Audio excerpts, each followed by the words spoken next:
Hi, welcome to BS Garage. On this one, I cut this guy out of the chassis because it just bothered me. And we replaced it with something else. Let's go.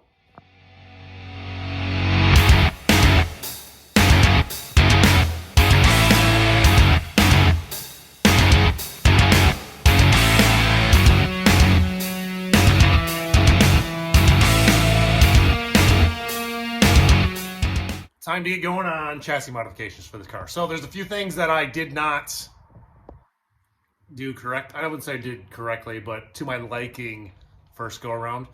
One of them being the transmission cross member. It hangs a little bit too low. It doesn't leave enough clearance for the exhaust. So I think I have a way of fixing that. I was going to completely rebuild it, but I think I can use what's there and just kind of move it up. You'll see here in a minute. Another one, there's a brace bar in the back there. It hangs way too low. Like, I hit that thing all the time. I don't know why I didn't notice it, but it's like 2 inches lower than the chassis itself. So that's dumb. I think I'm just going to cut it and then like angle it until it's level, like angle it back. That's like the simplest solution ever. So that's that one. And then also we have to make clearance for the headers. Because if you don't know, I'm trying to fit 1969 LS swap Camaro long tube headers on this thing. Driver's side fits awesome. Passenger side, not so much. Hits the frame. We're going to clearance that a little bit. And before you get all weird about it, don't worry. This is a fully boxed frame. Like, taking out half an inch and just shrinking it up in that one little section isn't going to do anything. Not worried about it one bit. But yeah, let me show you what I got here for the transmission cross member itself and how I think I'm going to remedy my issue of it being a little bit too low. So searching on the old Amazon, and I came across this billety guy right here. So this guy is about an inch smaller in height-wise than the polyurethane bushing that I have in there now, which will give me, I mean, if we go smaller, it'll move the bar up itself a full inch, which will give me more than enough clearance for the exhaust to run underneath, because we're only off by like a quarter or so. And then to remount it, because it's solid mounted on the frame, but the isolation is in the mount. But now we're taking away the isolation, but we want to put it back in.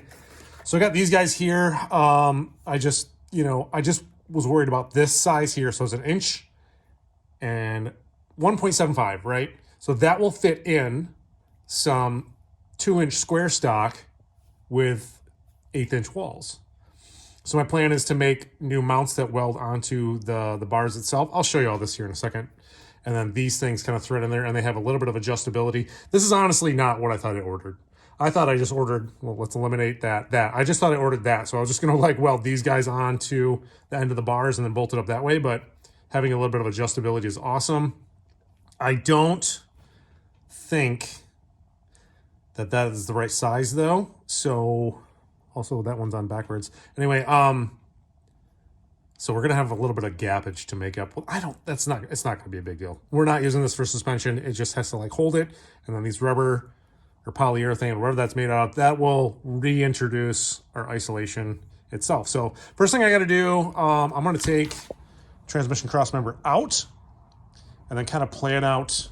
Take some measurements, and then plan out like how these things are all just gonna mount up with each other.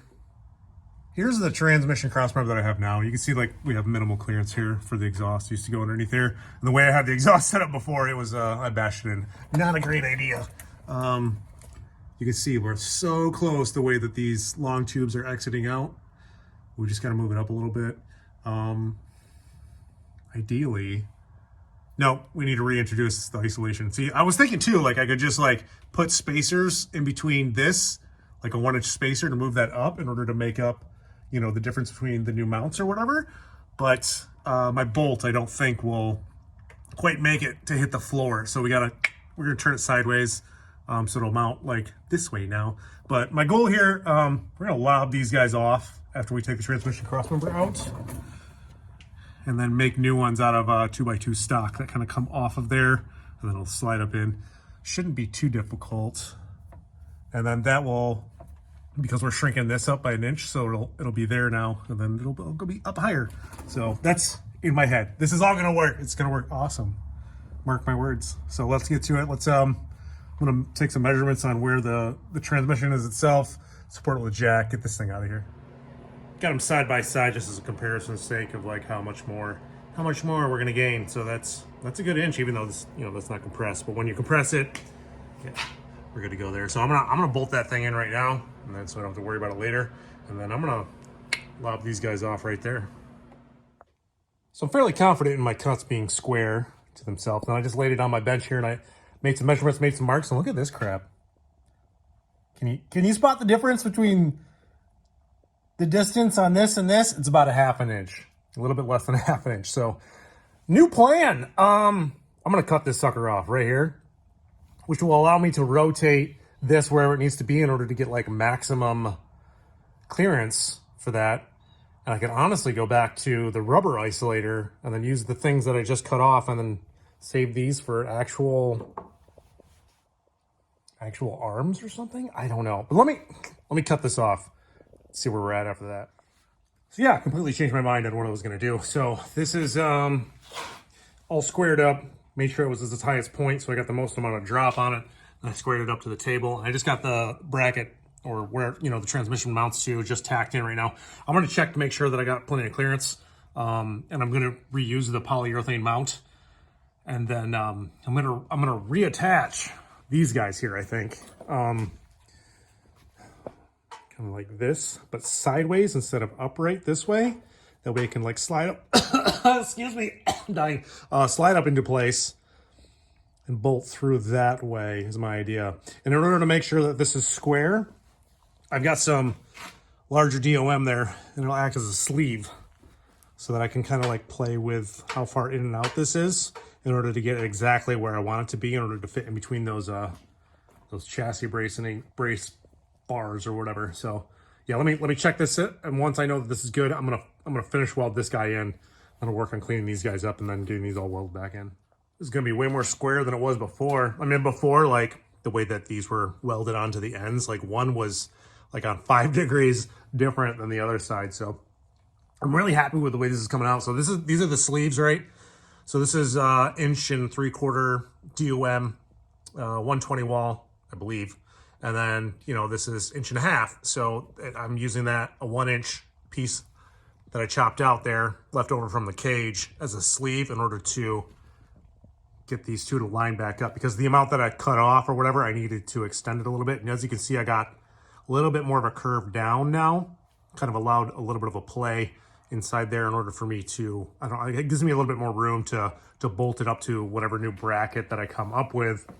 But yeah, this thing's centered. I measured out, super square, super everywhere that it needs to be in space. So I'm gonna tack this in quite a few spots and then go ahead and then weld these guys up. And then I gotta build mounts off of that. And so I'm using 2x2 stock in order to do it, and that's 120. So the same stuff I used on the front frame rails, right? So I'm just gonna use a section of this and kind of make some kind of bracket that bolts or welds onto the frame from there. But I had to cut off. So this is, that's how you make washers. So this used to be a chunk that was on there, but I had to slice that much off in order for that guy to slide inside there. So that was kind of fun to do. Don't recommend that because it's a good way to break one of your slice and dice discs, and then it goes flying everywhere. But just gotta be real careful and kind of get it knocked out. So now it'll slide right in there. So I'm gonna stop talking and start welding. Here we go, you guys. I'll weld it up. That side's actually 1 degree more that way than this way, but nobody's ever gonna know. It's fine. I'm sure the weld police have something to say about it, but I dig it. Looking good, should hold up great. So I'm gonna let this cool down a little bit, and then we're gonna bolt it up in there, set everything in place, and then I gotta come up with a way to attach it to the frame. Template, metal, little cutting, drilling, welding, a little bit of metal finishing, and this is kind of what I came up with. So these are the new brackets that will attach to the bars at kind of like an angle like that, but I'll show you here in a second because I got to clean up the bars on where these things need to be welded into, mock it all up, and then kind of tack those in place and then make sure that we're still good on our angles and stuff like that. So yeah, really pleased with these. These actually turned out pretty dang sweet, even though no one's ever going to see them because they're underneath the car.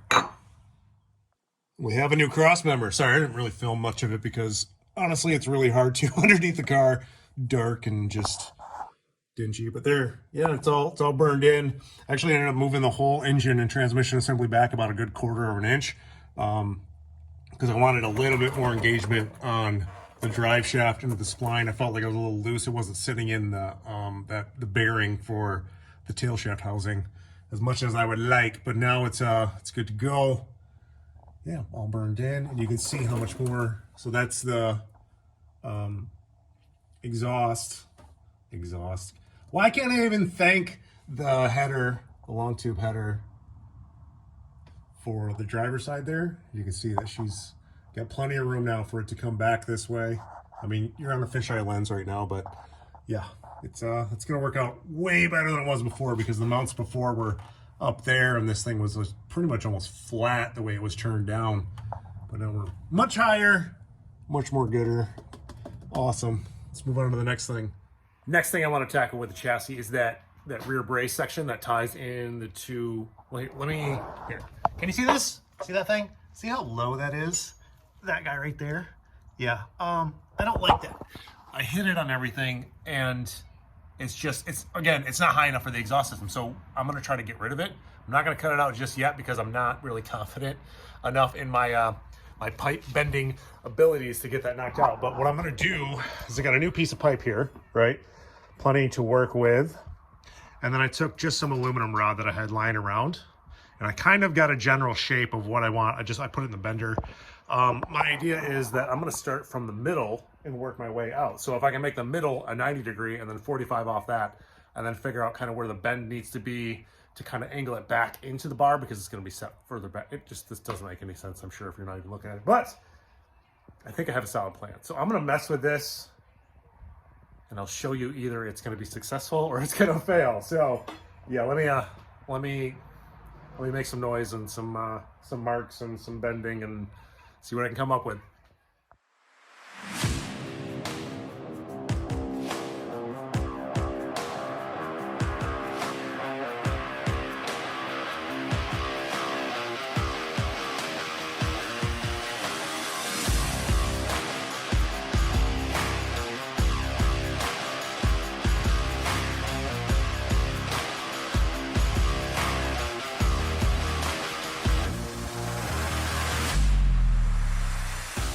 All right, I'm going to explain my method of madness. See if I can do it with one hand here. So I'm actually going to use the main bar as my cheater bar because it's a 90. I tried to find center. This was actually center of the bar. I was off by an inch. And then I marked it out on the table here. And then I have 1 inch increments all the way down the seam. And that's my top line. So I got to make sure that that stays at top every time I put it in the bender in order to make sure that this thing stays true. Or, turn it however much I need to turn it degrees-wise in order to make sure that I get the same amount of degrees on each side. Anyway, I hope this is going to make sense. If not, I don't know what to tell you because it's barely making sense in my brain. So I need to go up 5 inches. So this is like kind of the floor. This is how much space I need, right, for this to happen. And then this is a 45-degree bend from this mark to this mark. So if I take my bar itself and I put it, again, I'm going to try to do this with one hand, flat here and line this up, that will be where the bar or the bend starts there. So I can't even do this with one hand, but it'll mark. I marked it on the table. You can see the little mark right there. So then if I flip this back over, put it back where it needs to be, and then I go from my mark and then I mark it there. So if I put the pipe in the bender at that mark with a 45-degree angle, the top of the bar should be in line with this 5-inch mark right here. That's what I'm thinking. I could be completely wrong, but geometry says otherwise. So let me give this a try, and I'll let you know when I fail. I can't believe this is turning out. So as you can see, I got my 245s in here, and they are nice and level to each other. When I put it up on my table for all my markings and stuff like that, it lines up real good. But now the next bend I got to do is a compound bend. So it's got to be a 45 and a 20. So it's 25 degrees down and 45 degrees again, because I'm trying to hit a pocket that's up in the body itself and then leave enough room for exhaust, but I need for it to be the exact distance for it to come down and hit the actual bar for me to notch out for it to land on. It's I'll be honest, my brain hurts a lot from trying to figure this all out, but I'm pretty sure that if my marks are similar on the same side and the bends are the same on the same side, it should land where I need it to land. And somebody must be in trouble or on fire or something. But anyway, let's see if this works. It worked. I can't believe it worked.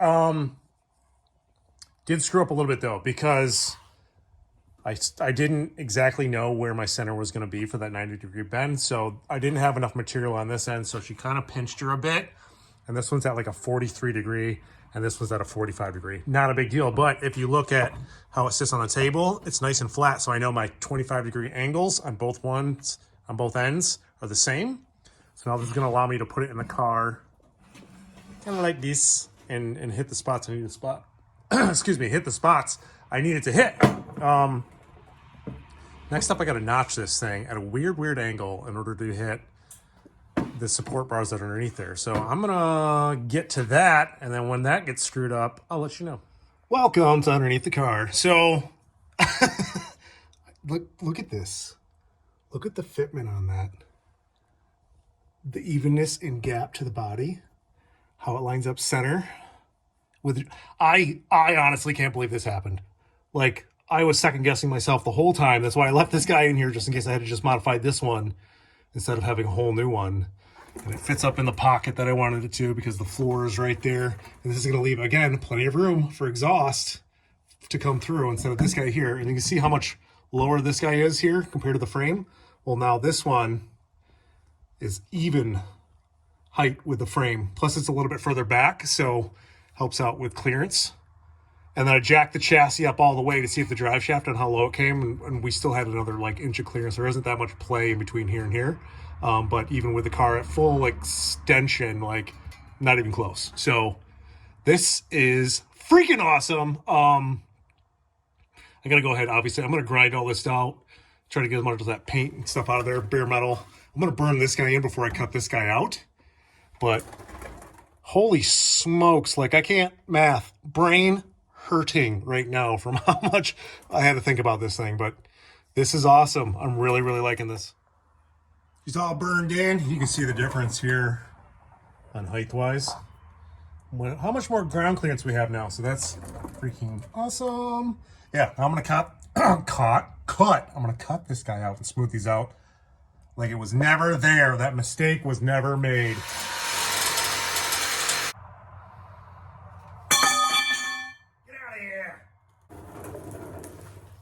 Need this.